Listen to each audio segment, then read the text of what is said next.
صدق رسوله النبي الكريم الرؤوف الرحيم اللهم نور قلوبنا بالقرآن وزين أخلاقنا بالقرآن وأدخلنا الجنة بالقرآن ونجنا من النار بالقرآن.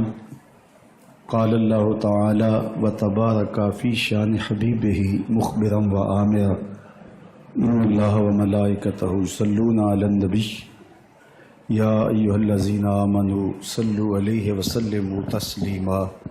اللهم صل على سيدنا ومولانا محمد معدن الجود والكرم وآله وأصحابه أجمعين صلاة وسلاما عليك يا سيدي يا رسول الله وعلى. تمام حمد و ثنا تعریف و توصیف اللہ جل مجدہ الکریم کی ذات بابرکات کے لیے جو خالق کائنات بھی ہے اور مالک شش جہات بھی. اللہ جل وعلا کی حمد و ثنا کے بعد رسول رحمت شفیع معظم نبی محتشم حضور ختم المرتبت صلی اللہ علیہ وآلہ وسلم کے حضور ناز میں اپنی عقیدتوں، ارادتوں اور محبتوں کا خراج پیش کرنے کے بعد واجب الاحترام ذوی الاحتشام معزز و مکرم سامعین، سامعات، ناظرین و ناظرات، السلام علیکم ورحمۃ اللہ وبرکاتہ. آج 10 محرم الحرام ہے اور جمعۃ المبارک کا یوم سعید. صدیوں قبل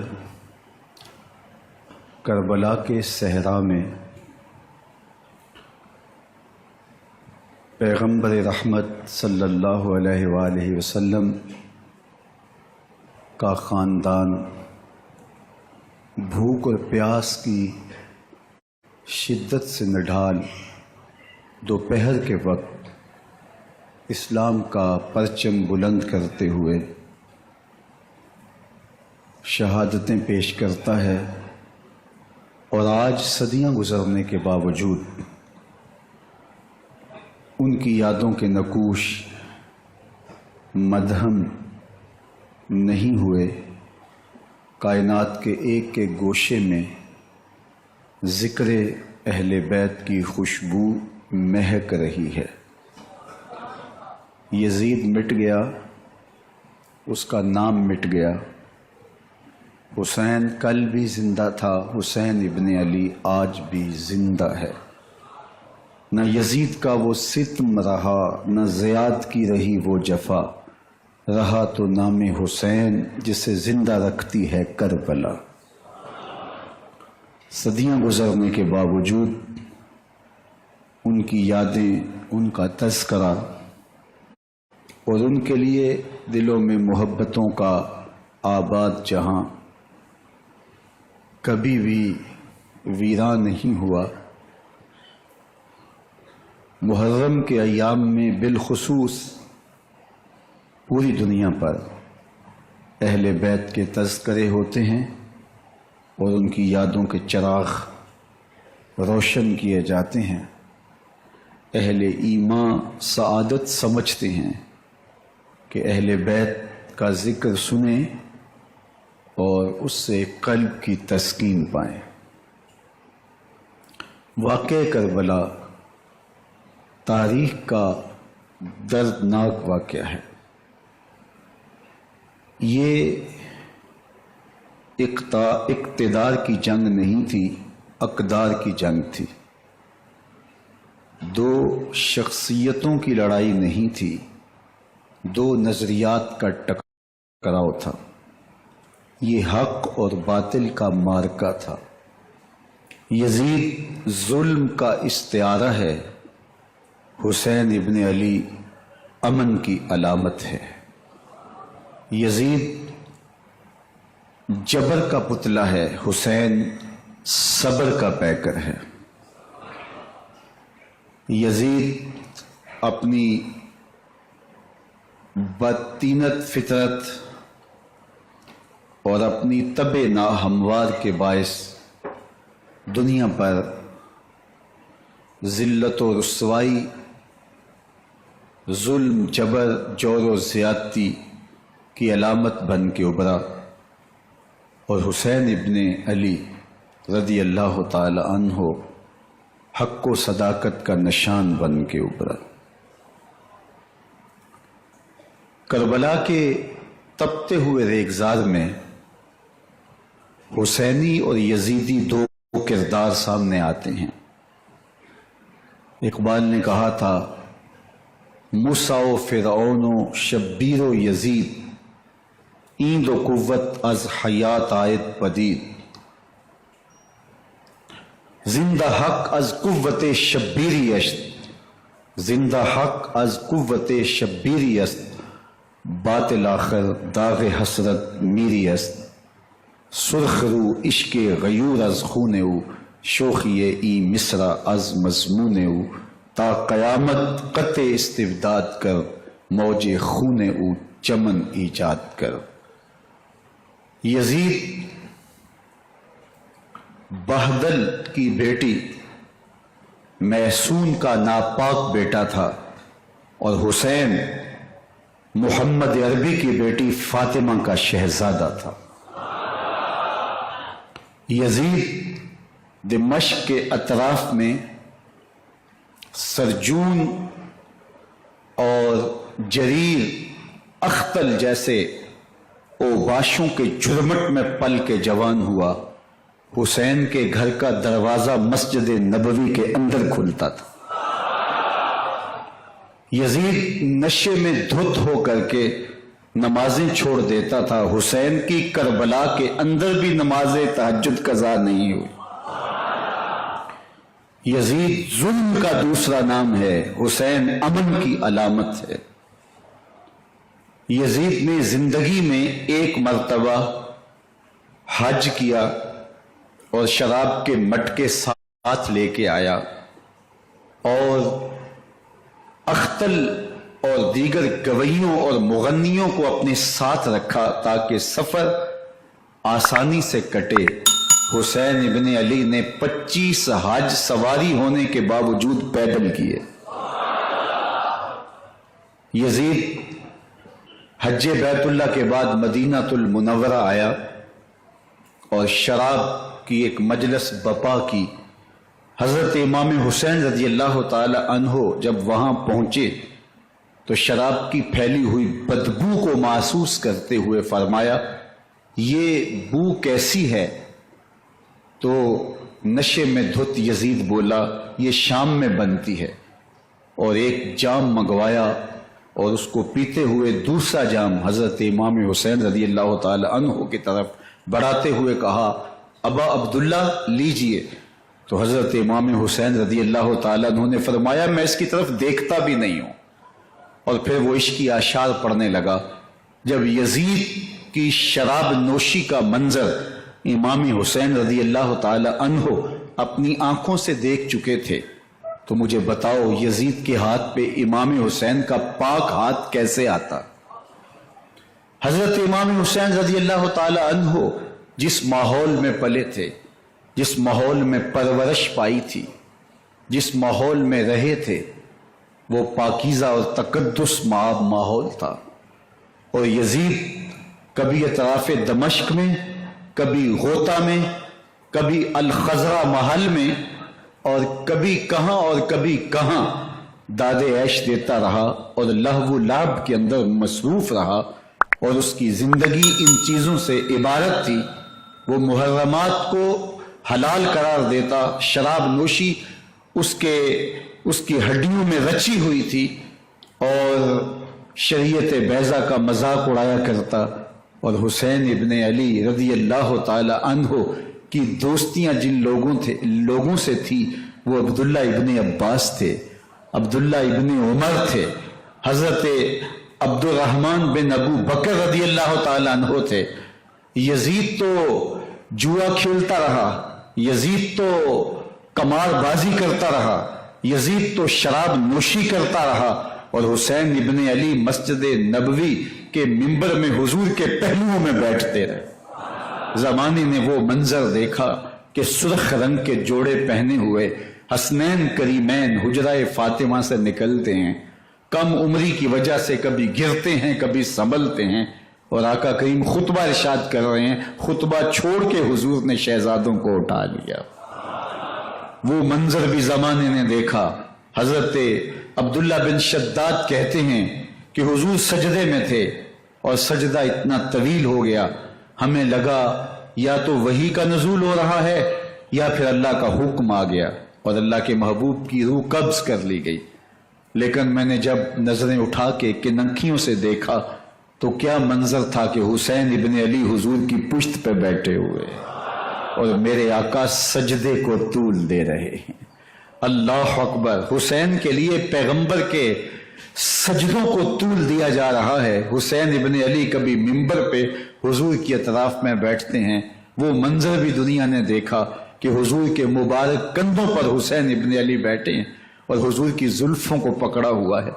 تو حضرت عمر رضی اللہ تعالیٰ عنہ دیکھ کے کہتے ہیں واہ واہ کیسی سواری میسر آئی حسین ابن علی کو۔ تو میرے آقا مسکرا کے کہتے ہیں عمر سواری دیکھتے ہو سوار بھی تو دیکھو۔ اللہ اکبر! حضرت اسامہ بن زید بن حارثہ رضی اللہ تعالیٰ عنہ فرماتے ہیں رات کا ایک پہر گزر گیا اور مجھے حضور سے کوئی کام تھا، میں آقا کریم کی خدمت میں حاضر ہوا، در دولت پہ دستک دی، حضور تشریف لائے تو چادر اوڑی تھی، بکل کی ہوئی تھی میرے حضور نے، تو میں نے اپنی حاجت کہی تو حضور نے میری حاجت پوری کر دی۔ لیکن ایک منظر میں نے دیکھا کہ حضور نے جو چادر کی بکل فرمائی تھی اس کے اطراف میں پہلوؤں میں ابھار تھے جس طرح اندر کوئی ہو۔ مجھ سے نہ رہا گیا، میں نے پوچھ لیا، میں نے کہا بندہ نواز چادر کے اندر کیا ہے؟ فکشفہ، تو حضور نے چادر کو کھول دیا۔ فائز الحسن والحسین علی ورکہ، تو کہتے ہیں میں نے اپنی آنکھوں سے دیکھا ایک پہلو سے امام حسین لپٹے ہوئے تھے، ایک پہلو سے امام حسن لپٹے ہوئے تھے۔ فرمایا یہ میرے بیٹے ہیں، یہ میری بیٹی کے بیٹے ہیں، اے اللہ میں ان سے پیار کرتا ہوں، تو بھی ان سے پیار کر، جو ان سے پیار کرے اس سے بھی پیار کر۔ ان کی محبت کا درس دیا، ان کے پیار کا سبق پڑھایا، کہا ان سے پیار کرنے والا میرے سے پیار کرنے والا ہے، ان سے بغض رکھنے والا میرے سے بغض رکھنے والا ہے۔ ان کی تکلیف حضور کو بے چین کر دیتی تھی۔ حضرت سیدہ فاطمہ الزہرا رضی اللہ تعالی عنہ کے گھر کے قریب سے گزرے تو حضرت امام حسین کے رونے کی آواز آ رہی تھی، تو آقا کریم علیہ السلام نے فرمایا کہ فاطمہ حسین کو چپ کرواؤ، الا تعلمی ان بقاءہ یؤذینی، تو جانتی نہیں حسین کا رونا مجھے دکھ دیتا ہے۔ حسین ابن علی کو حضور رونے نہیں دیتے تھے، ان کو دکھی نہیں ہونے دیتے تھے، کیونکہ رسول اللہ صلی اللہ علیہ وسلم جانتے تھے کہ یہ کتنے دکھ سہے گا، کتنی تکلیفوں سے گزرے گا اور کتنے مصائب سہے گا۔ زمانے نے وہ گھڑیاں بھی دیکھی کہ حضرت حذیفہ بن یمان رضی اللہ تعالیٰ عنہ فرماتے ہیں کہ میں حضور کی خدمت میں نماز مغرب کی ادائیگی کے لیے حاضر ہوا، اور میں نے یہ اجازت خاص طور پہ اپنی ماں سے اس شرط پہ لی تھی کہ امی آپ مجھے اجازت دیں، میں حضور کی خدمت میں حاضر ہوتا ہوں، مغرب کی نماز بھی ادا کروں گا اور پھر حضور سے عرض کروں گا حضور میرے لیے اور میری ماں کے لیے بخشش کی دعا کر دیجئے۔ ماں نے اس شرط پہ اجازت دے دی اور میں حضور کی خدمت میں آ گیا، نماز مغرب ادا کی، سلام پھرا تو میرے دل میں آرزو تھی میں حضور سے عرض کروں حضور میرے لیے اور میری ماں کے لیے مغفرت کی بخشش کی دعا کر دیں، لیکن حضور عبادات میں ذکر میں نوافل میں ایسے مشغول ہوئے کہ میں آرزو رکھنے کے باوجود بھی عرض نہ کر سکا۔ خیر نماز عشاء کا وقت ہوا، اذان پکاری گئی، حضور مصلی پہ آئے، نماز پڑھی، سلام پھرا تو میرے دل میں پھر خیال آیا کہ ماں سے ایک نماز کی چھٹی لی تھی، نمازیں بھی 2 ہو گئیں، ماں نے جاتے پوچھنا ہے حضور سے میرے لیے اور اپنے لیے مغفرت کی بخشش کی دعا کروائی تھی تو کیا جواب دوں گا، اور حضور اٹھے اور کاشانہ اقدس کی طرف چل دیے۔ اب میرے دل میں یہ خیال رہ کے آ رہا تھا کہ ماں کو کیا جواب دوں گا، میں تو حضور سے بخشش و مغفرت کی دعا کروا ہی نہیں سکا۔ جب حضور چل پڑے تو غیر ارادی طور پہ میں بھی حضور کے پیچھے چل پڑا، چلنے میں تھوڑی سی رفتار تیز ہو گئی جس سے قدموں کی آہٹ پیدا ہوئی، تو جب آواز پیدا ہوئی تو حضور نے رخ پھیرے بغیر فرمایا من ھذا، میرے پیچھے پیچھے کون آ رہا ہے؟ پھر خود ہی کہا حذیفہ تو نہیں؟ تو میرا دل دھڑک رہا تھا. قلت نعم، میں نے کہا جی حضور میں حذیفہ ہوں. فرمایا ما حاجتوں کا غفر اللہ لکا ولأمک، کیا کام ہے؟ اللہ تجھے بھی بخش دے، تیری ماں کو بھی بخش دے. اب جو کام تھا وہ جنبش لب سے پہلے ہی ہو گیا. یہاں تو لفظوں کا سہارا بھی نہیں لینا پڑتا، وہ بند لبوں کی بولیاں بھی سنتے ہیں. اقبال بولا ہے فروغت صبح آثار و دہور، چشم تو بینندائے ما فی الصدور، تیری نظر تو سینوں کے چھپے راز بھی دیکھتی. تو کہا ما حاجتوں کا غفر اللہ لک ولأمک، اللہ تجھے بخش دے، تیری ماں کی بھی مغفرت کر دے، کیا کام ہے؟ اب جو کام تھا وہ تو ہو گیا. تو میرے حضور نے ارشاد فرمایا حذیفہ سنو، ابھی ایک فرشتہ آیا ہے جو اس سے قبل دھرتی پر پہلے کبھی نہیں آیا. آج پہلی مرتبہ اللہ سے اجازت لے کے 2 کام کرنے آیا ہے. ایک تو مجھے سلام کرنے آیا ہے اور دوسرا خوشخبری دینے آیا ہے کہ آپ کی بیٹی فاطمہ جنتی عورتوں کی سردار ہے اور حسن اور حسین جنتی جوانوں کے سردار.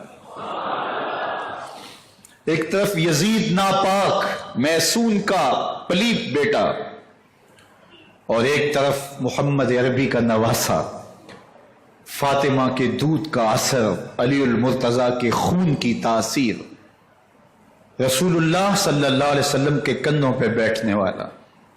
ایک دن حضور نے امام حسین رضی اللہ تعالیٰ عنہ کے ہاتھ پکڑ لیے اور ان کے پاؤں اپنے پاؤں پہ رکھے اور پھر فرمایا بیٹے آگے بڑھو، اور ان کے پاؤں حضور کی پنڈلیوں پہ آئے. پھر کہا بیٹے اور آگے بڑھو، حتیٰ کہ ان کے پاؤں حضور کی رانوں پہ آئے. پھر فرمایا بیٹا اور آگے بڑھو، تو ان کے پاؤں حضور کے مبارک بطن اقدس پہ آئے. پھر بازوؤں کو کھینچ کے اپنے قریب کیا اور حسین ابن علی کے منہ میں اپنی زبان رکھ دی اور وہ اس طرح چوس رہے تھے جس طرح کھجور چوسی جاتی ہے. تو اللہ کے محبوب علیہ السلام نے حسین ابن علی کو اپنی زبان کا لعاب دہن دے کر کے، وہ شیر رحمت دے کر کے، وہ کوثر و تسلیم سے پاکیزہ تر آب رحمت عطا کر کے ان کی ہمیشہ کے لیے پیاس بجھا دی، تاکہ کل کربلا کے تپتے ہوئے ریگزار میں حسین ابن علی کو پیاس کی شدت تنگ نہ کرے اور پائے استقلال میں لغزش نہ آنے پائے. ان نازوں سے پالے ہوئے حسین کو، ان محبتوں سے پالے ہوئے حسین ابن علی کو امتحان بھی اتنے بڑے درپیش تھے. یاری تیری سونا پر ازمیشاں تیریاں اگ، سونا پرکھیا جامدہ ہے نال اگاں دے لگ. جتنا بڑا شخص ہوتا ہے اتنی آزمائشیں بھی بڑی ہوتی ہیں. پیغمبر رحمت کی آغوش میں کھیلنے والا، حجرہ فاطمہ کا جانشین، مصلی رسول کا وارث، منبر رسول صلی اللہ علیہ وآلہ وسلم پر حضور کے مبارک پہلو اور گود میں بیٹھنے والا حسین، حضور کی زبان چوسنے والا حسین، حضور کے کندھوں پہ سواری کرنے والا حسین، آقا کریم علیہ الصلوۃ والسلام کے مبارک سجدے کی حالت کے اندر حضور کی پشت پہ کھیلنے والا حسین، جس حسین کا دروازہ مسجد نبوی کے اندر کھلتا تھا اور یزید کی کرتوتوں کے چشم دید گواہ تھے. یزید جب تخت نشین ہوتا ہے تو اسے یہ فکر ہوتی ہے کہ امام حسین، عبداللہ بن زبیر، عبداللہ بن عمر، عبداللہ ابن عباس یہ میری بیعت کریں. اور وہ ولید بن عقبہ کو لکھتا ہے کہ ہر صورت میں ان کی بیعت لو، اور اگر بیعت نہ دیں تو سختی کرو. حضرت امام حسین رضی اللہ تعالی عنہ کو بلاوا آتا ہے کہ آپ کو دارالامارت میں گورنر ہاؤس میں بلایا جا رہا ہے. ولید بن عقبہ کا پیغام آپ کو پہنچتا ہے. آپ اس وقت فرماتے ہیں کہ اس وقت جو پیغام پہنچا ہے وہ کسی خطرے سے خالی نہیں ہے. تو کچھ سواروں کو ساتھ لیا، کہا تم دارالامارت کے باہر کھڑے رہنا، اگر میری آواز بلند ہوئی تو اندر آ جانا، ورنہ تم انتظار کرنا. آپ اندر گئے، ولید بن عقبہ نے مروان کو بھی بلایا تھا۔ مروان بن حکم یہ گورنر مکہ، گورنر مدینہ ولید سے پہلے رہ چکا ہے، تو اس نے مشورہ دیا کہ سختی کی جائے۔ خیر ولید بن عقبہ نے کہا کہ یہ خط ہے، حضرت امیر معاویہ کا انتقال ہو گیا اور یزید تخت نشین ہوا ہے، لہذا وہ آپ سے بیعت کا مطالبہ کرتا ہے۔ تو حضرت امام حسین رضی اللہ تعالیٰ عنہ نے فرمایا کہ میرے جیسا شخص یوں چھپ کے بیعت نہیں کر سکتا، اور آپ واپس پلٹے۔ مروان بن حکم نے ولید بن عقبہ کو کہا کہ یہ موقع ہے، جانے نہ دیا جائے، اگر یہ نکل گئے تو دوبارہ تم قابو نہیں پا سکو گے، اور انہیں یہیں قتل کر دیا جائے۔ حضرت امام حسین رضی اللہ تعالیٰ عنہ نے یہ بات سن لی۔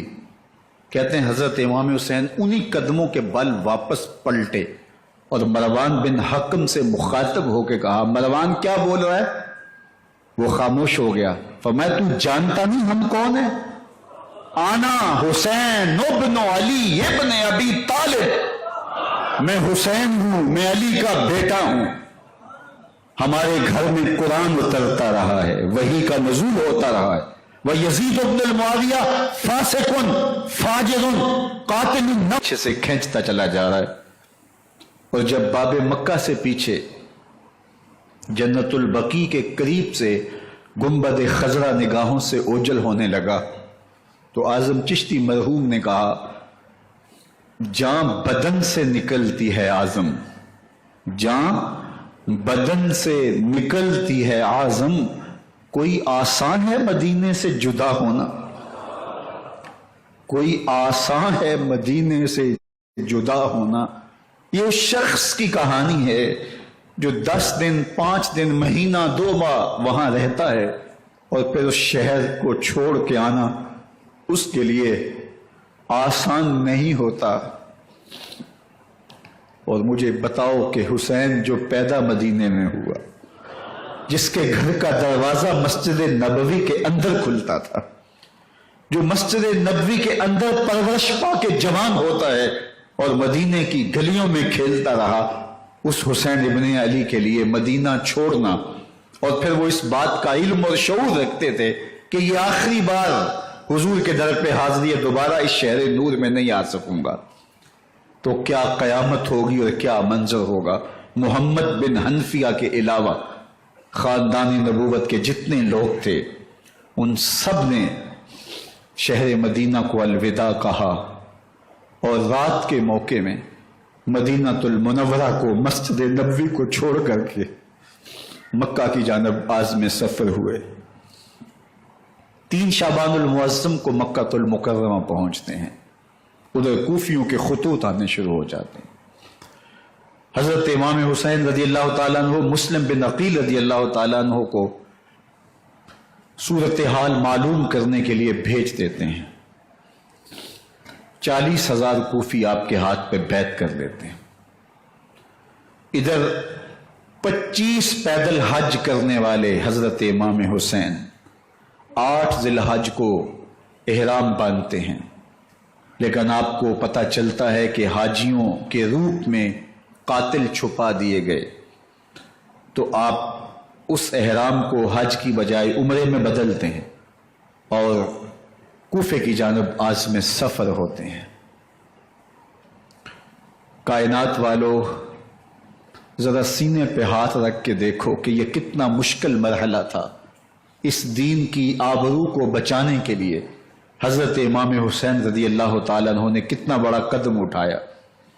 آپ کے بہی خواہ، دوست، احباب عبداللہ بن عمر یہ سارے روکتے ہیں، عبداللہ بن عباس کہتے ہیں حضرت نہ جائیے، الکوفی لا یوفی، کوفی کبھی وفا نہیں کرتے، آپ کے والد کو وہاں شہید کیا گیا، لیکن آپ ایک فرض کو نبھانے جا رہے ہیں، میرے غم گسارو، میرے مہربانوں، نہ روکو مجھ کو جانے دو، مجھے نانے کے دی کی ڈوبتی کشتی بچانے دو، میں جاتا ہوں کہ دنیا پر وفا کا نام رہ جائے، میں رہوں نہ رہوں پر عظمت اسلام رہ جائے۔ میں نہیں جاتا تو نبی کے گھر کی آگ جاتی ہے، میں نہیں جاتا تو نبی کے گھر کی آگ جاتی ہے، تمہارا دین جاتا ہے، میری غیرت ایمان جاتی ہے۔ حضرت امام حسین یہاں سے چلتے ہیں، ابھی راستے میں ہی پہنچتے ہیں کہ یہ خبر آتی ہے کہ کوفے والوں نے بے وفائی کر دی، حضرت مسلم بن عقیل رضی اللہ تعالیٰ عنہ کو شہید کر دیا گیا، نعمان بن بشیر معزول کر دیے گئے، ابن مرجانہ ابن زیاد وہاں متعین کر دیا گیا جو سخت گیر شخص تھا، اور اس نے لوگوں کو ڈرایا دمکایا اور کوفے کے لوگوں کے دل بدل گئے اور وہ بیتیں توڑنے لگے۔ وہ منظر مسجد کوفہ کا کتنا دل گداز تھا، جب امام نماز کے لیے کھڑے ہوئے تو 40,000 لوگ آپ کے پیچھے تھا، جب سلام پھیرا اور امام نے دیکھا کہ پیچھے لوگ نہیں ہیں، پھر لوگوں نے اپنے دروازے بھی بند کر لیے۔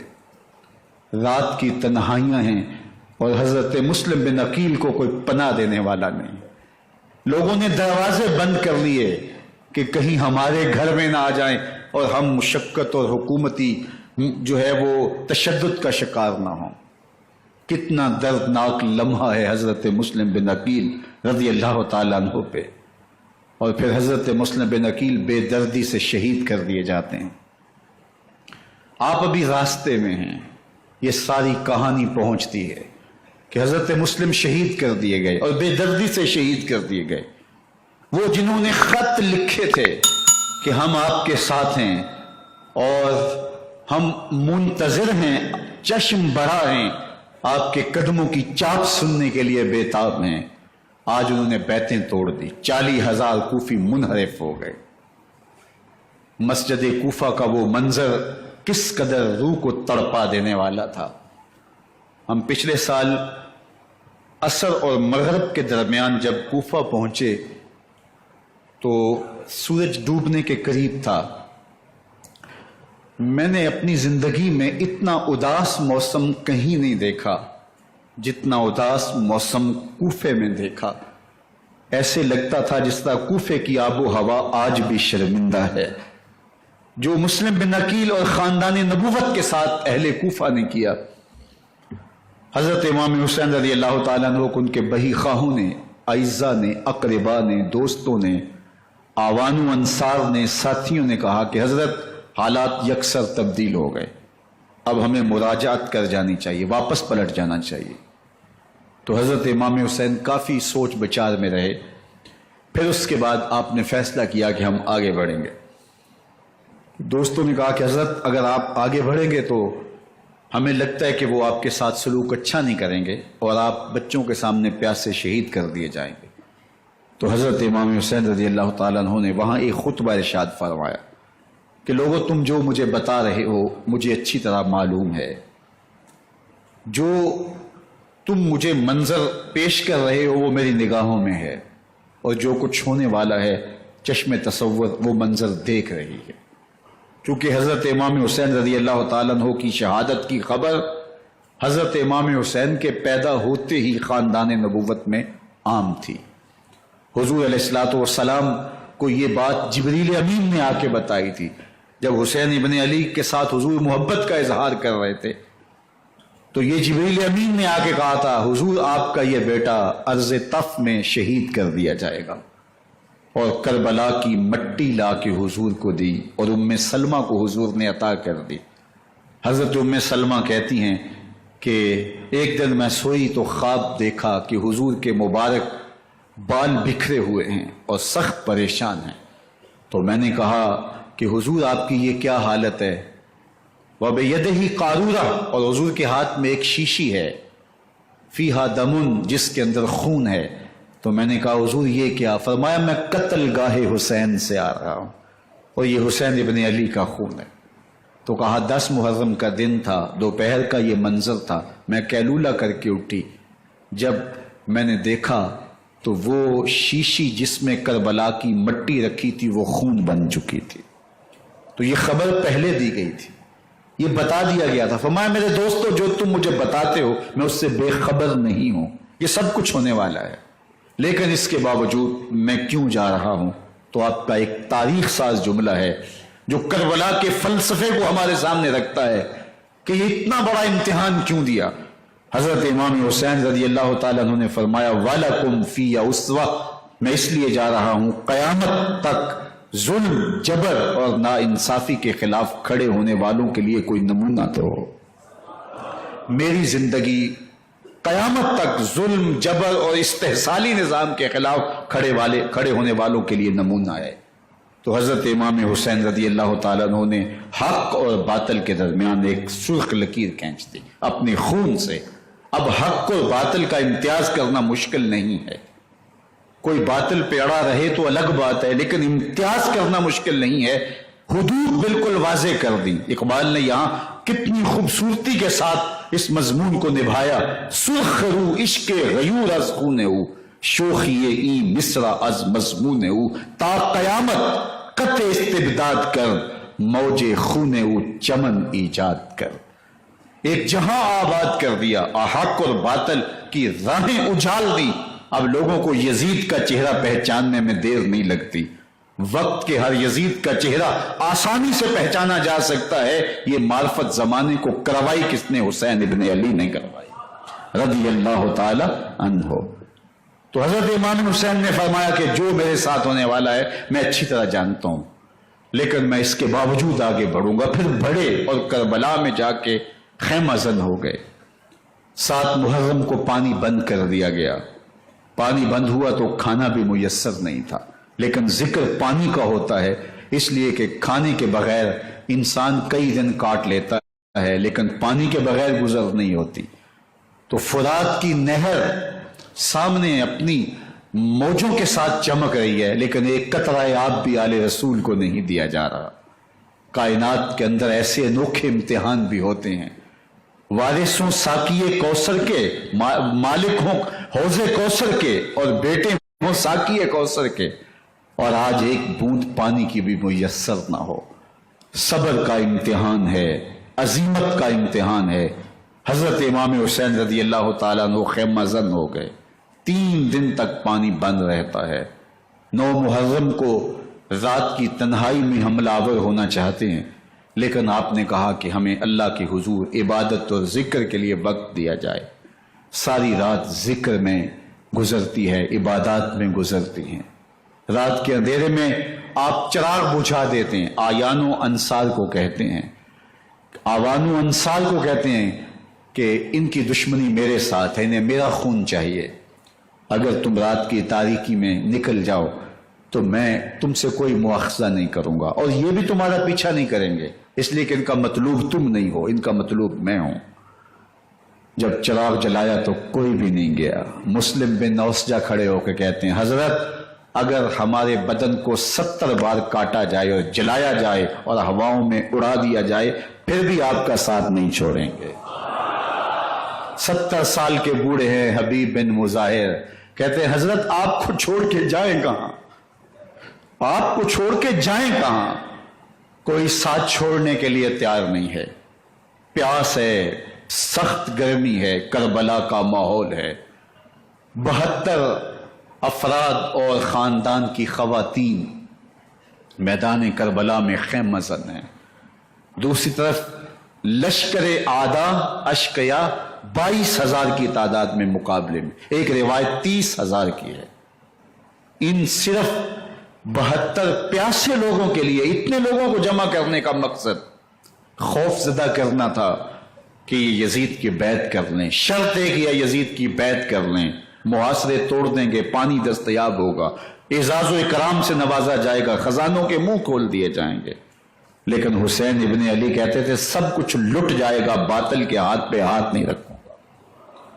اللہ اکبر. اب صبح طلوع ہوتی ہے، عاشور کا دن چڑھتا ہے، سورج اپنی پوری تمازت کے ساتھ گرمی برسا رہا ہے. آج خاندان نبوت کا امتحان زمانے نے دیکھنا ہے. رسول اللہ کا لعاب چوسنے والا اس کے صبر کا آج امتحان ہے. حضور کے کندھوں پہ کھیلنے والے حسین کا آج امتحان ہے. اللہ اکبر. تیر چلتا ہے. حسین ابن علی تمام حجت کرتے ہیں میں نے تمہارا کچھ نہیں بگاڑا، میں نے کسی کا خون نہیں کیا، میں نے کوئی زیادتی نہیں کی. میں تمہارے نبی کا نواسا ہوں، رسول اللہ صلی اللہ علیہ وآلہ وسلم کے کندھوں پہ کھیلتا رہا ہوں، حضور کا لعاب چوستا رہا ہوں، اور حضور نے میرے جو ہے وہ گلے کو اور میرے منہ کو بوسے دیے ہیں، میں بوسا گاہ رسول صلی اللہ علیہ وآلہ وسلم ہوں۔ لیکن ان اشقیاء کے دل پر کوئی چیز اثر انداز نہیں ہوتی، ایک ہور ہے، اللہ اس کے دل میں نرمی ڈالتا ہے۔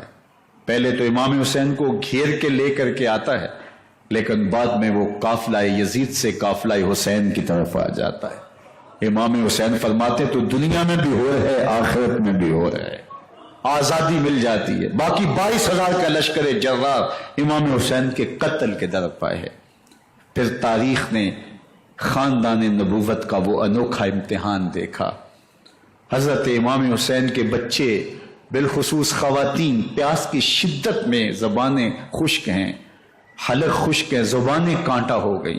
حضرت سکینہ تڑپ کے اپنے باپ سے کہتی ہیں کہ مجھے 2 سال کے علی، 6 ماہ کے علی اصغر کی پیاس نہیں دیکھی جا رہی۔ بچے کو ہاتھوں پہ اٹھاتے ہیں اور نہر فرات کے کنارے پہنچ کے فرماتے ہیں اشقیاء سے مخاطب ہو کے، تمہارا معاملہ میرے ساتھ ہے، اس 6 ماہ کے بچے نے تمہارا کچھ نہیں بگاڑا، اور چلو بھر کے اس کا حلق سیراب کرنا چاہتے ہیں۔ ایک 2 شاخہ تیر آتا ہے جو حضرت علی اصغر کے گلے کو چیر دیتا ہے۔ راوی لکھتے ہیں کہ وہ عام تیر نہیں تھا، جانوروں کو شکار کرنے کے لیے جو بڑے تیر ہوتے ہیں وہ 2 شاخہ تیر تھا۔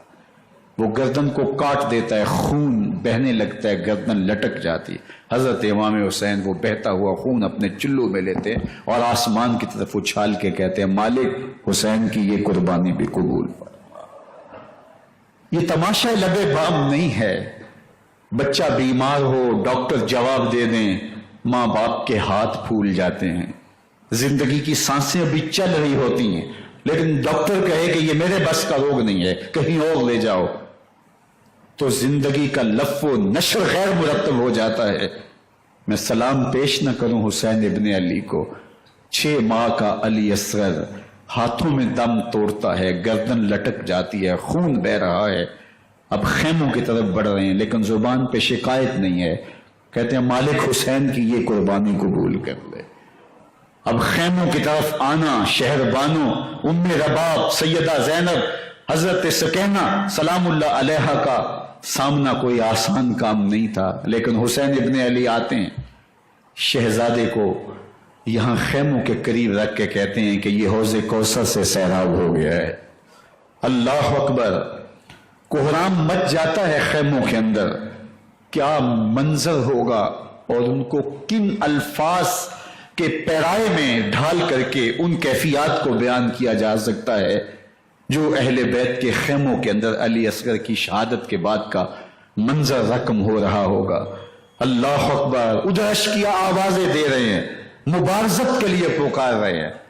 زمانے نے پھر وہ منظر بھی دیکھا کہ جوان بیٹے کو 18 سال کی کمائی حضرت امام حسین میدان عمل میں بھیج رہے ہیں۔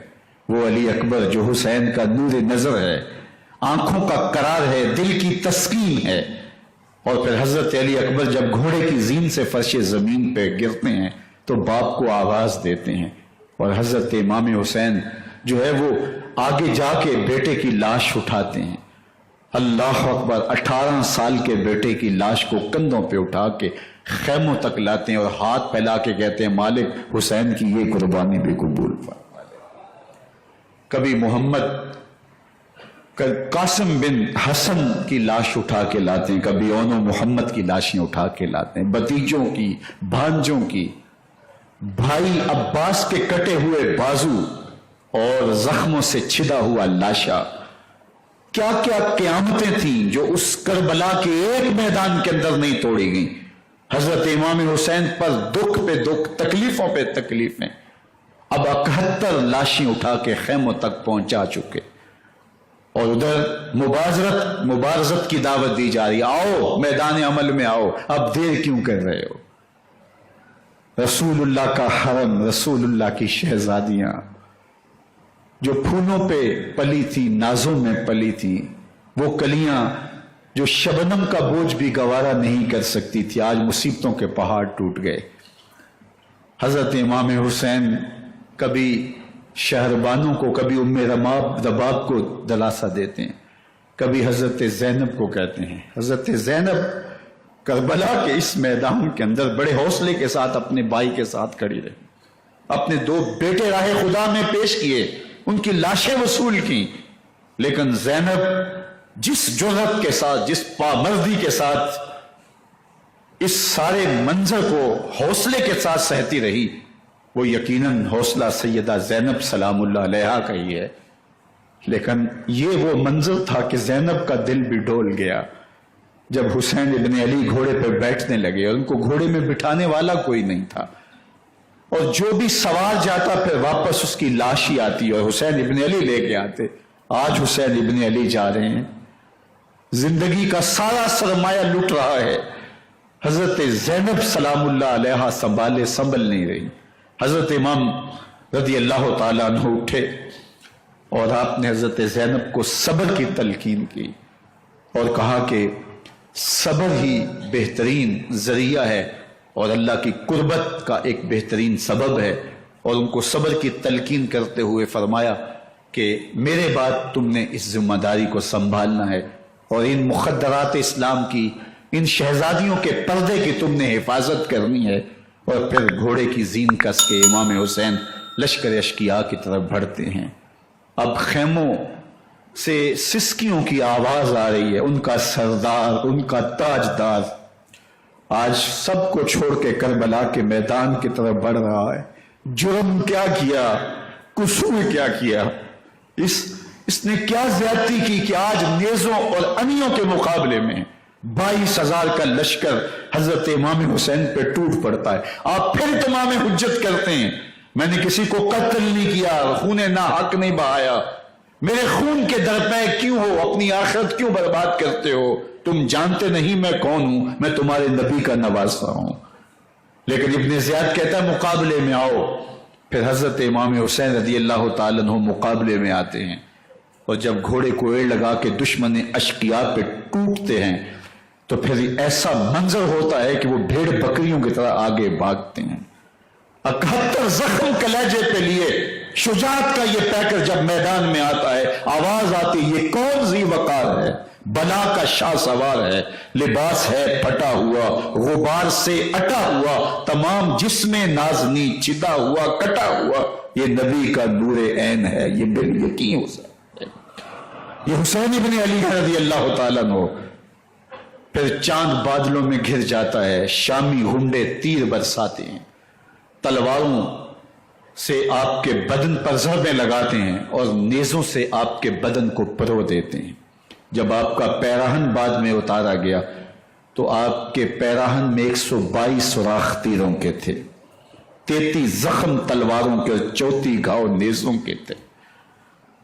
جب گھوڑے کی زین سے فرش زمین پر آئے بدن چھلنی تھا، زخم زخم سے خون بہ رہا تھا، 3 دن کا پیاسا حسین، اللہ اکبر، بدن زخموں سے چور، 71 لاشیں کلیجے پہ لیے، مخدرات اسلام کے پردے کا خیال دل میں الگ ہے، لیکن گھوڑے کی زین سے جب فرش زمین پہ امام حسین آتے ہیں، زبان پہ ہائے نہیں، نالا و شیمن نہیں، چیخ و پکار نہیں، آتے ہی پیشانی سجدے میں رکھتے ہیں اور پکارتے ہیں اللہم ردن بقضائکا وصبرن علی بلائکا تسلیمن لامرکا سبحان ربی العالی۔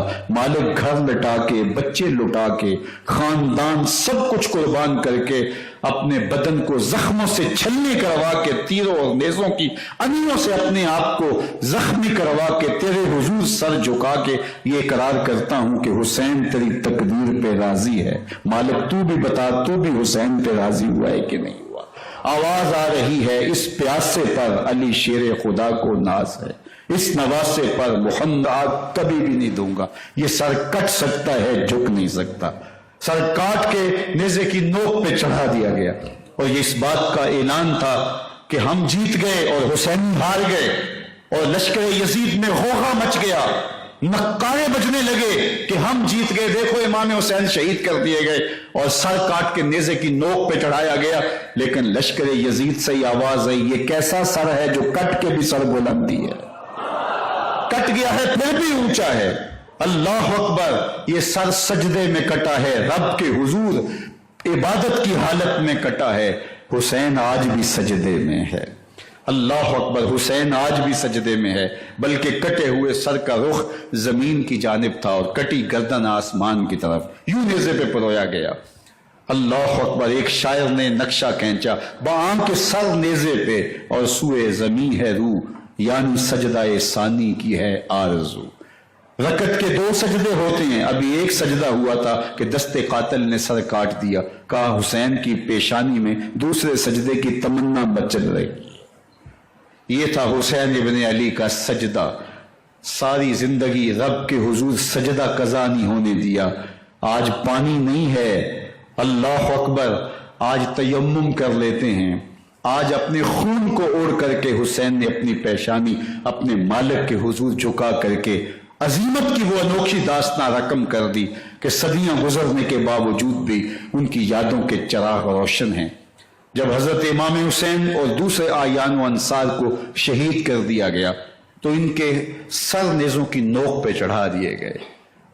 حضرت امام حسین کا کٹا ہوا سر اور باقی 71 افراد کے کٹے ہوئے سر نیزوں کی نوک پہ، اور 10 سواروں کو ابن سعد نے کہا کہ ان کو رون دو، اور گھوڑوں کی ٹاپوں تلے حضرت امام حسین رضی اللہ تعالیٰ عنہ اور ان کے آوان و انصار کو جو ہے وہ روندا گیا، حتیٰ کہ ان کی استخوان مبارک، ان کی ہڈیاں بھی چور چور ہو گئے۔ روننے سے قبل ان کا لباس اتار لیا، ان کے کپڑے اتار لیے گئے۔ اللہ اکبر، کیسی دردناک گھڑیاں تھیں۔ یزید کا صرف یہی بد کرداری کا مرحلہ نہیں تھا، اس کربلا کے صحرا کے اندر یزید نے جس طرح امام حسین رضی اللہ تعالیٰ عنہ کو شہید کیا اور حضرت امام حسین کے خاندان کو شہید کیا، جب مدینہ المنورہ پر یزید نے مسلم بن عقبہ کو مقرر کیا، جس کو بزرگوں نے مصرف بن عقبہ کہا ہے، تو اس کو کہا 3 دن تک مدینے کا حرم تمہارے لیے حلال ہوگا، جو چاہو تم کرنا، اور شامی فوجوں کو اجازت ہوگی۔ تو وہاں بھی انہوں نے 10,000 تابعین اور 700 صحابہ کو شہید کیا۔ حضرت ابو سعید خدری رضی اللہ تعالیٰ عنہ گھر سے باہر نکلے، کافی بوڑھے ہو چکے تھے، تو انہوں نے حضرت ابو سعید خدری کو پکڑ لیا، کہا تم کون ہو؟ کہا مجھے ابو سعید خدری کہتے ہیں۔ تو کہا ہاں تمہارا نام سنا ہے، اور داڑھی سے پکڑ کے کھینچا اور کہا کہ ہے تمہارے پاس جو ہمیں دو؟ تو کہا کہ میرے پاس تو کچھ بھی نہیں، میں تو فقیر آدمی ہوں۔ تو ان کے گھر ان کو لے گئے، تو 2 کبوتر رکھے تھے حضرت ابو سعید خدری نے، تو وہ کبوتر لوٹ کے لے گئے۔ اللہ اکبر، حضرت ابن سنان رضی اللہ تعالیٰ عنہ کو، جو حضور کے علم بردار تھے فتح مکہ کے دن، ان کو ستو پہلے پلائے اور پھر ان کی گردن کاٹی گئی اور کہا یہ ہے وہ ستو جو تم زندگی میں آخری بار پیو گے۔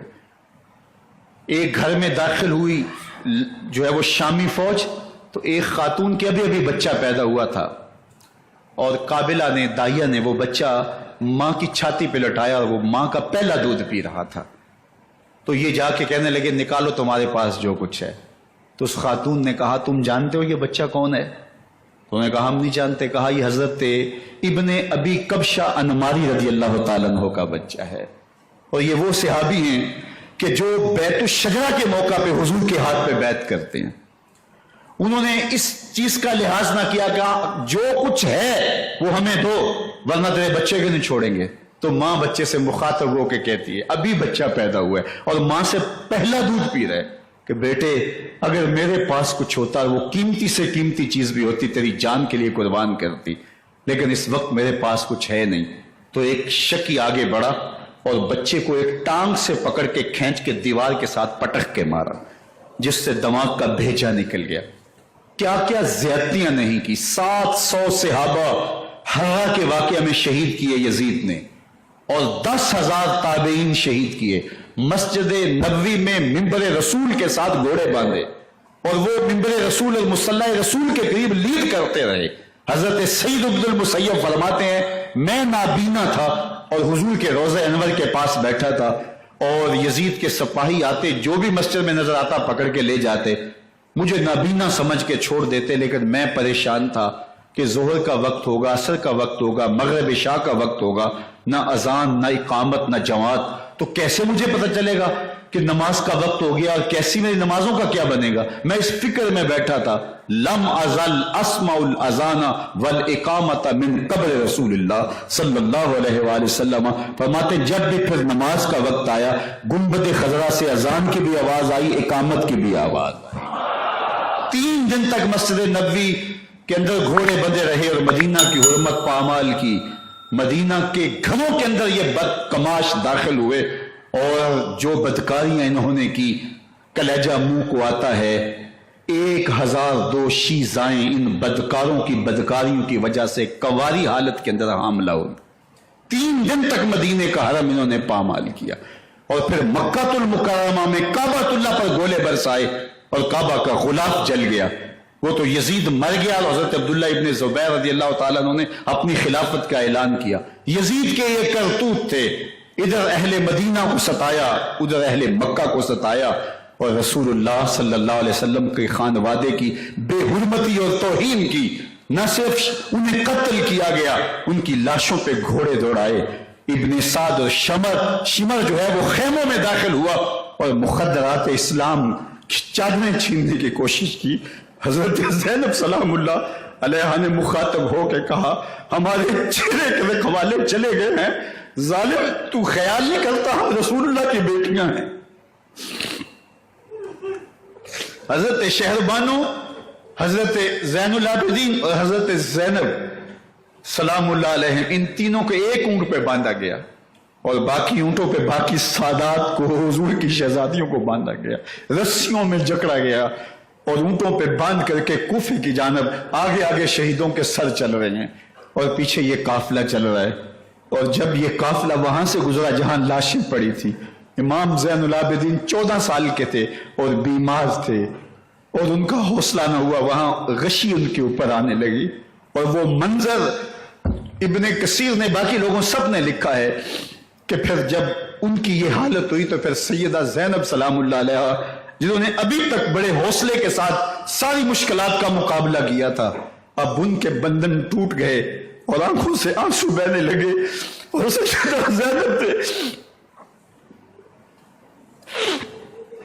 امام حسین رضی اللہ تعالیٰ عنہ کی لاش پہ کھڑے ہو کے اور وہ روندی ہوئی لاش، ٹوٹی ہوئی ہڈیاں اور وہ بڑا بدن، کٹا ہوا سر نیزے کی نوک پہ اور لاش یہ پڑی ہے. تو حضرت سیدہ زینب نے مدینے کی طرف منہ کر کے جو ہے وہ حضور سے فریاد کی، یا محمد آہو، یا محمد آہو، حاذا حسین مزمل حاذا حسین بالآراء مزمل بالعدا بالدماء، یا محمد آہو بناتوں کا سبایا. رسول اللہ، اے پیارے آقا، یا جداؤ، اے ہمارے نانا محترم، یہ دیکھیے آپ کا حسین پڑا ہوا ہے، بدن سے کپڑے اتار لیے گئے، خاک ہوائیں اڑا رہی ہیں اور اس کے اوپر چادر جو ہے وہ مٹی کی پڑ گئی ہے، یا محمد آہو. اور آگے فرمایا حضور آپ کی اولاد کاٹ دی گئی اور پھر کہا بناتوں کا سوایا، حضور دیکھیے آپ کی بیٹیوں کے ہاتھ باندھ دیے گئے ہیں، اونٹوں پہ کس دیا گیا ہے، سرے شہیدہ آگے آگے چل رہے ہیں اور حضرت سیدنا امام حسین کا آگے آگے سر ہے. راستے کے اندر ایک جگہ آئی، رات گزری اور ان کو اتارا گیا. رات کا موقع تھا، ایک خاتون آئی اور اس نے کوئی کھانا پیش کیا ان کو، وہاں سے یہ لٹے گئے.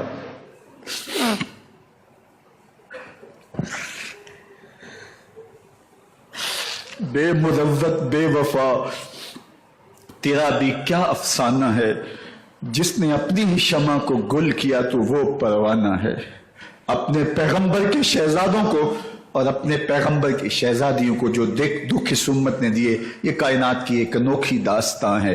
انشاءاللہ اس پہ اگلے جمعۃ المبارک کو پھر بات ہوگی اور یہ سفر جو یہاں سے شروع ہوا یہ مدینے تک کیسے ہوا، 1 یا 2 خطبات جمعات المبارک میں اس عنوان سے ہم انشاءاللہ بات کریں گے.